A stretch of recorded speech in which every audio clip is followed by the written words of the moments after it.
Serial जादू तेरी नजर में अब कहानी ने एक नया मोड़ ले लिया है, जहां महाडायन की वापसी ने पूरे परिवार को हिलाकर रख दिया है।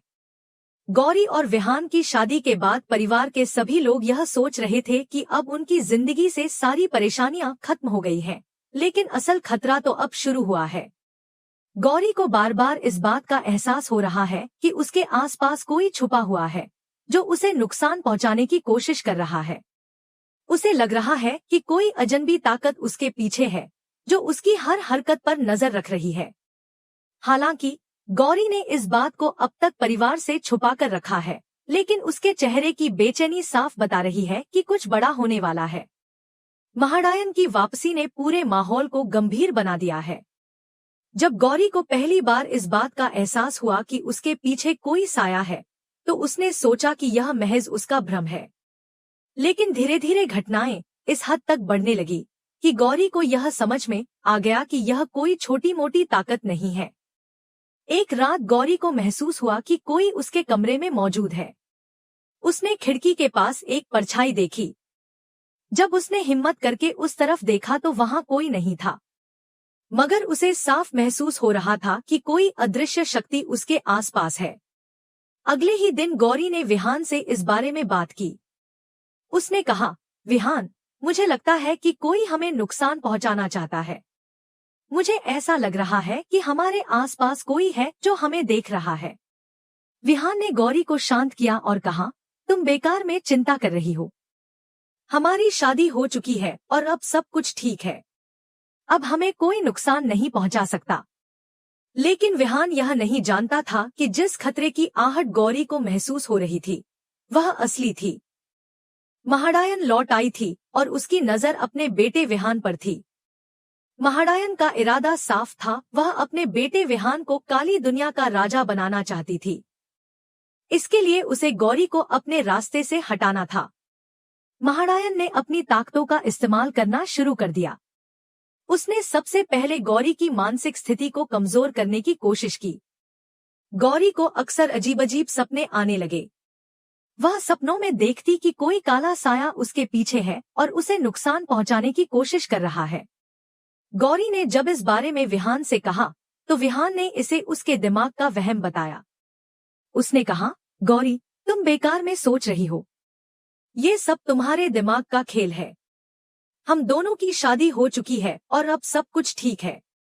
लेकिन गौरी को इस बात का एहसास था कि यह सब महज एक सपना नहीं है। उसे यकीन था कि कोई अदृश्य शक्ति उसकी जिंदगी को तबाह करने की कोशिश कर रही है।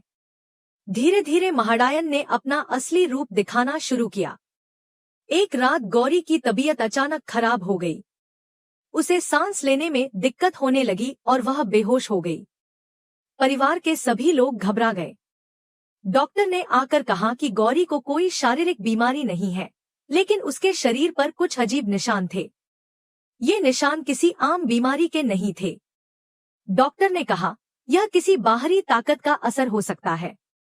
गौरी को इस बात का एहसास हो गया था कि महाडायन ने उसे निशाना बनाया है। उसने विहान से कहा, विहान, यह सब सामान्य नहीं है। कोई है जो हमें नुकसान पहुंचाना चाहता है। मुझे पूरा यकीन है कि महाडायन लौट आई है। विहान ने पहले इस बात को मानने से इनकार कर दिया, लेकिन जब उसने खुद कुछ अजीब घटनाओं को महसूस किया तो उसे भी इस बात का एहसास हुआ कि गौरी सच कह रही है। विहान ने अपने पिता से इस बारे में बात की। उसके पिता ने कहा, महाडायन की वापसी का मतलब है कि अब हमारी मुश्किलें और बढ़ेंगी। हमें सावधान रहना होगा। महाडायन ने अब अपने इरादे साफ कर दिए थे। उसने गौरी पर सीधा हमला करने की योजना बनाई। एक रात गौरी अपने कमरे में अकेली थी। तभी खिड़की से एक ठंडी हवा का झोंका आया और गौरी ने देखा कि उसके सामने एक काले कपड़े में लिपटी परछाई खड़ी है। गौरी ने हिम्मत जुटाकर पूछा, तुम कौन हो? वह परछाई हंसने लगी और कहा, तुम मुझे नहीं पहचानती, गौरी? मैं वही हूँ जिसने तुम्हारी जिंदगी को तबाह करने की कसम खाई है। मैं महाडायन हूँ। अब मैं तुम्हें अपने रास्ते से हटाकर विहान को काली दुनिया का राजा बनाऊंगी। गौरी डर के मारे कांप रही थी। उसने महाडायन से कहा, तुम ऐसा नहीं कर सकती। विहान मेरा है। मैं उसे तुम्हारी काली दुनिया का हिस्सा नहीं बनने दूंगी। महारायन ने हंसते हुए कहा, तुम मेरी ताकत को नहीं समझती गौरी। तुम चाहो या न चाहो, विहान अब मेरी काली दुनिया का हिस्सा बनेगा। उसे कोई नहीं बचा सकता, यहाँ तक कि तुम भी नहीं। गौरी ने हिम्मत जुटाकर कहा, मैं विहान को तुम्हारी काली ताकतों से बचाकर रहूंगी। मैं हार नहीं मानूंगी। तभी विहान वहां आ गया और उसने महारायन को देखा। उसने कहा, तुम्हें गौरी को छूने का कोई हक नहीं है। अगर तुमने गौरी को नुकसान पहुंचाने की कोशिश की तो मैं तुम्हें खत्म कर दूंगा। महारायन ने कहा, विहान, मैं तुम्हारी मां हूं। मैं तुम्हारा भला चाहती हूं। मैं तुम्हें इस दुनिया से ऊपर ले जाकर काली दुनिया का राजा बनाना चाहती हूं। तुम मेरी ताकत हो, तुम मेरी शक्ति हो। मैं तुम्हें खो नहीं सकती। विहान ने कहा, तुम मेरी मां हो सकती हो, लेकिन मैं तुम्हारी बुरी ताकतों का हिस्सा नहीं बनूंगा। मैं गौरी के साथ अपनी जिंदगी जीना चाहता हूं। तुम हमें अलग नहीं कर सकती। महारायन ने गुस्से से कहा, अगर तुमने मेरी बात नहीं मानी तो मैं तुम्हारी और गौरी की जिंदगी तबाह कर दूंगी। मैं तुम्हें बर्बाद कर दूंगी। विहान ने कहा, तुम चाहो तो हमें खत्म कर सकती हो, लेकिन मैं गौरी के साथ अपनी जिंदगी से समझौता नहीं करूंगा। मैं उसे हर हाल में बचाऊंगा। अब सवाल यह था कि क्या विहान और गौरी महारायन की इस चाल से बच पाएंगे? क्या महारायन अपने बेटे विहान को काली दुनिया का राजा बनाने में सफल होगी या फिर गौरी और विहान की सच्चाई महारायन की ताकत को हराने में सफल होगी? क्या गौरी और विहान का प्यार महारायन की बुरी ताकतों को खत्म कर सकेगा? आने वाले दिनों में इन सवालों के जवाब मिलेंगे। विहान और गौरी की शादी के बाद घर में सभी लोग यह सोच रहे थे कि अब उनकी जिंदगी में शांति आ जाएगी और सारी परेशानियां खत्म हो जाएंगी। घर के बड़े बुजुर्ग यह मान बैठे थे कि गौरी को अब उनकी बहू के रूप में स्वीकार कर ही लिया है, तो अब सब कुछ सामान्य हो जाएगा। उन्हें यह गलतफहमी हो गई थी कि अब उनके घर का माहौल पूरी तरह से सुखद और शांतिपूर्ण रहेगा, लेकिन असल सच्चाई तो कुछ और ही थी। गौरी को इस घर की बहू के रूप में स्वीकार करना इतना आसान नहीं था, क्योंकि गौरी कोई साधारण लड़की नहीं थी। उसकी असली पहचान जब सबके सामने आएगी तो पूरे घर में हड़कंप मच जाएगा। गौरी की शक्तियों की सच्चाई अभी तक परिवार के सदस्यों के सामने नहीं आई थी। जब यह खुलासा होगा कि गौरी रीवावंशी है और उसकी किस्मत में वंशराज विहान को मारने का लिखा है, तो सबके होश उड़ जाएंगे। रीवावंशी और वंशराज का मेल कभी संभव नहीं हो सकता। यही वजह है कि महारायन लौट कर आ चुकी है और उसने अपने बेटे विहान को काली दुनिया का राजा बनाने का फैसला कर लिया है। महारायन का इरादा साफ था, वह विहान को अपनी ताकतों के जरिए काली दुनिया का बादशाह बनाएगी और इसके लिए उसे जो भी कुर्बानी देनी पड़े वह देने के लिए तैयार थी। महारायन ने अब अपने प्लान पर काम करना शुरू कर दिया। गौरी की शादी के बाद भी विहान और गौरी की जिंदगी में अजीब अजीब घटनाएं होने लगी। घर में बार बार अजीब आवाजें सुनाई देने लगी। कभी खिड़कियां अपने आप खुलने लगती, कभी किसी के चीखने की आवाजें सुनाई देती। गौरी ने इन सब घटनाओं को महसूस किया और उसे समझ में आ गया कि यह सब महारायन के आने की आहट है।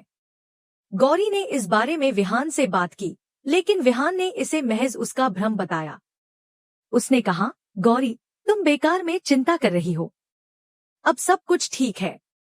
हमारी शादी हो चुकी है और महारायन अब हमें नुकसान नहीं पहुंचा सकती। लेकिन गौरी को इस बात का एहसास था कि खतरा अभी टला नहीं है। महारायन अब सीधे तौर पर परिवार के दूसरे बड़े बेटे हर्ष को निशाना बनाने की योजना बना रही थी। हर्ष के जरिए महारायन इस घर में दोबारा अपनी एंट्री करने वाली थी। एक रात हर्ष की तबीयत अचानक बिगड़ने लगी। डॉक्टरों ने जांच की, लेकिन किसी बीमारी का कोई कारण नहीं मिला। हर्ष को बार बार अजीब सपने आने लगे। वह सपनों में देखता कि कोई काला साया उसे अपनी ओर खींच रहा है। उसने जब इस बारे में अपने माता पिता से बात की तो उन्होंने इसे महज उसकी मानसिक स्थिति से जुड़ी समस्या समझा। लेकिन गौरी को इस बात का एहसास हो गया था कि यह सब महारायन की चाल है। महारायन अब पूरे परिवार को अपने जाल में फंसाने की कोशिश कर रही थी। उसने हर्ष के पापा को भी निशाना बनाना शुरू कर दिया। एक रात हर्ष के पापा को ऐसा महसूस हुआ कि कोई उनकी गर्दन दबा रहा है। उन्होंने जब आंखें खोली तो सामने एक काला साया था। उन्होंने चीखने की कोशिश की, लेकिन उनकी आवाज बाहर नहीं आ रही थी। गौरी को इस बात का एहसास हो गया कि महाडायन अब परिवार के हर सदस्य को निशाना बना रही है, ताकि वह विहान को पूरी तरह अपने काबू में कर सके। महाडायन का इरादा साफ था, वह विहान को काली दुनिया का राजा बनाकर अपने साथ ले जाना चाहती थी। इसके लिए वह गौरी को अपने रास्ते से हटाने की पूरी कोशिश कर रही थी। एक दिन गौरी को एहसास हुआ कि महाडायन ने हर्ष के पापा को पूरी तरह अपने वश में कर लिया है। अब हर्ष के पापा महाडायन के इशारे पर चलने लगे थे। उन्होंने घर में अजीब अजीब हरकतें शुरू कर दी। वे कभी आधी रात को घर से बाहर निकल जाते और कभी अकेले बैठकर बुदबुदाने लगते। परिवार के बाकी सदस्यों को यह सब देखकर डर लगने लगा। गौरी ने इस बारे में विहान से कहा, विहान, अब हमें इस समस्या का समाधान निकालना होगा। महाडायन ने हर्ष के पापा को अपने वश में कर लिया है। अगर हमने अभी कुछ नहीं किया तो वह पूरे परिवार को तबाह कर देगी।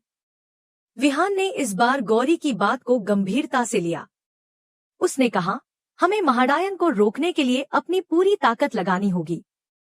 हम उसे अपने परिवार पर हावी नहीं होने देंगे। गौरी और विहान ने मिलकर महाडायन के खिलाफ लड़ने की योजना बनाई। उन्होंने हर्ष के पापा को बचाने के लिए एक विशेष पूजा करवाई। लेकिन महाडायन इतनी आसानी से हार मानने वाली नहीं थी।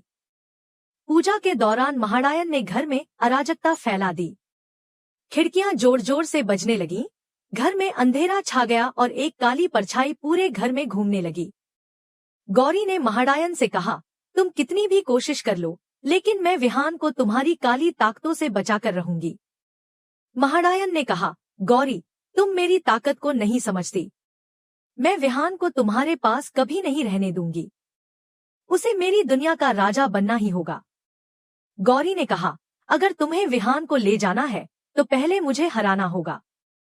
मैं विहान को अपनी जान से ज्यादा प्यार करती हूँ और उसे तुम्हारी काली दुनिया का हिस्सा कभी नहीं बनने दूंगी। महाडायन ने गुस्से में कहा, अगर तुमने मेरा रास्ता रोका तो मैं तुम्हारी जान ले लूंगी। अब सवाल यह था कि क्या गौरी और विहान मिलकर महाडायन को हरा पाएंगे? क्या हर्ष के पापा को महाडायन के वश से मुक्त किया जा सकेगा? क्या विहान और गौरी की शादी महाडायन की बुरी ताकतों के सामने टिक पाएगी? या फिर महाडायन अपनी योजना में सफल होकर विहान को काली दुनिया का राजा बना देगी? आने वाले एपिसोड्स में इन सभी सवालों के जवाब मिलेंगे। दर्शकों को इस कहानी में आगे क्या मोड़ आने वाला है, इसका इंतजार रहेगा।